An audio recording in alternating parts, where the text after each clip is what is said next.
എല്ലാവർക്കും നമസ്കാരം. ഇന്ന് നമ്മൾ നോക്കാൻ പോകുന്നത് +2 മലയാളം പാഠപുസ്തകത്തിലെ തനതിടം എന്ന രണ്ടാമത്തെ അധ്യായത്തിലെ രണ്ടാമത്തെ പാഠഭാഗമായ അഗ്നിവർണ്ണൻ്റെ കാലുകൾ എന്ന നാടകമാണ്. കാവാലം നാരായണ പണിക്കരാണ് ഇതിൻ്റെ രചയിതാവ്. 1928 മെയ് 1 കാവാലത്തായിരുന്നു ഇദ്ദേഹത്തിൻ്റെ ജനനം.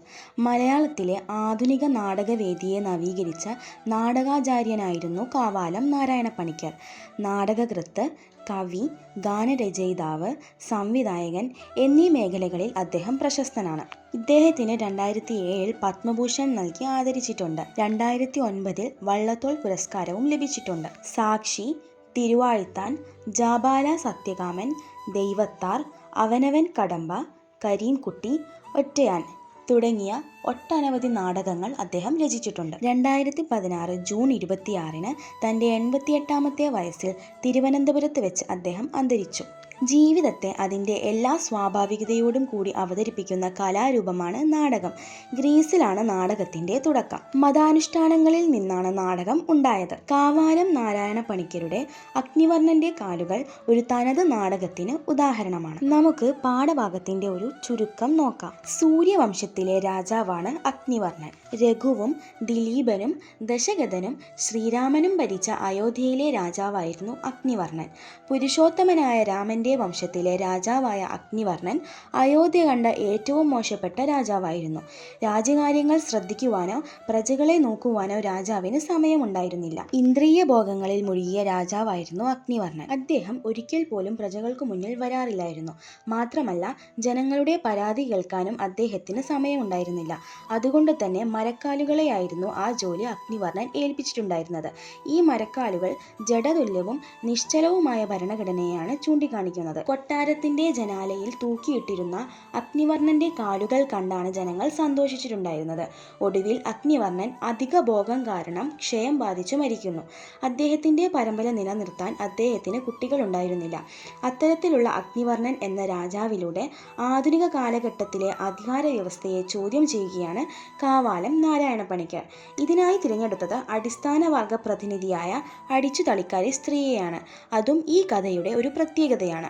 ഗായക സംഘം, വിദൂഷകൻ, കേവലരാമൻ, ചിന്താരാമൻ, കൊത്തുവാൾ, രാജഗുരു, അടിച്ചുതളിക്കാരി ഇവരാണ് ഈ കഥയിലെ പ്രധാന കഥാപാത്രങ്ങൾ. നാടകം ആരംഭിക്കുന്നത് അഗ്നിവർണ്ണന്റെ കാലുകളെ പരിചയപ്പെടുത്തിക്കൊണ്ടാണ്. വിദൂഷകനാണ് കാലുകളെ പരിചയപ്പെടുത്തുന്നത്. അഗ്നിവർണ്ണന്റെ ഈ കാലുകൾ കണ്ട് സ്തുതിച്ചുകൊണ്ട് ജനങ്ങൾ പാടുന്നതാണ് പിന്നീട് നമുക്ക് കാണാൻ സാധിക്കുന്നത്.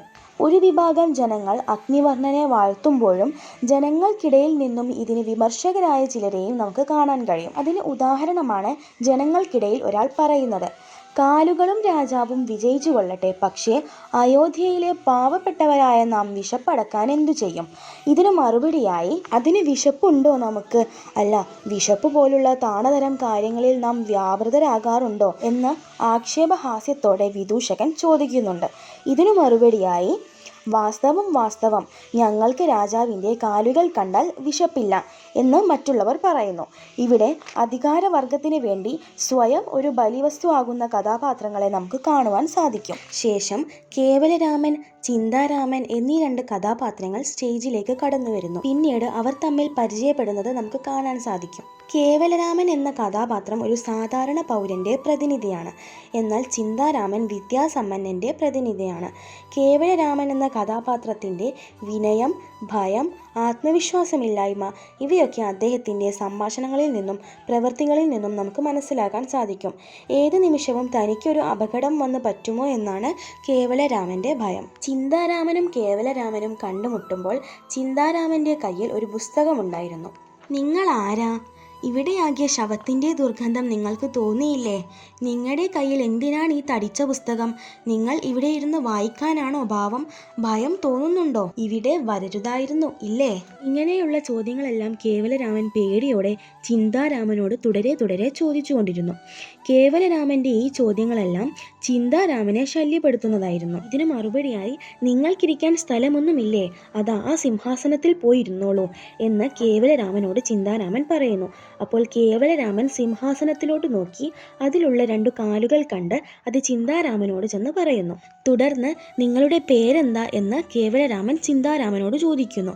ചിന്താരാമൻ എന്ന മറുപടിക്ക് പകരമായി ബേഷ്, നമ്മൾ ചേരേണ്ടവരാണ്, എൻ്റെ പേര് കേവലരാമൻ എന്നാണ് എന്നൊക്കെയാണ് കേവലരാമൻ പറയുന്നത്. ഇതിന് മറുപടിയായി കേവലരാമ, ദയവ് ചെയ്തു മിണ്ടാതിരിക്കൂ. ആ സിംഹാസനത്തിൽ പോയി സുഖമായി രാജരാമനായി ഇരുന്നു കൊള്ളൂ. ഞാനൊന്നു വായിച്ചു കൊള്ളട്ടെ എന്നാണ് ചിന്താരാമൻ കേവലരാമനോട് പറയുന്നത്. ഒന്നാമതേ തന്നെ ഭയന്ന് നിൽക്കുന്ന കേവലരാമൻ അപകടം വന്നാൽ നിങ്ങൾ എന്നെ വിട്ടുകളയരുത് എന്ന് ചിന്താരാമനോട് പറയുന്നുണ്ട്. ഞാൻ കൂടെ തന്നെയുണ്ട് എന്നാണ് ചിന്താരാമൻ ഇതിന് മറുപടി നൽകുന്നത്. ബാക്കി ഭാഗം അടുത്ത ക്ലാസ്സിൽ നമുക്ക് ചർച്ച ചെയ്യാം.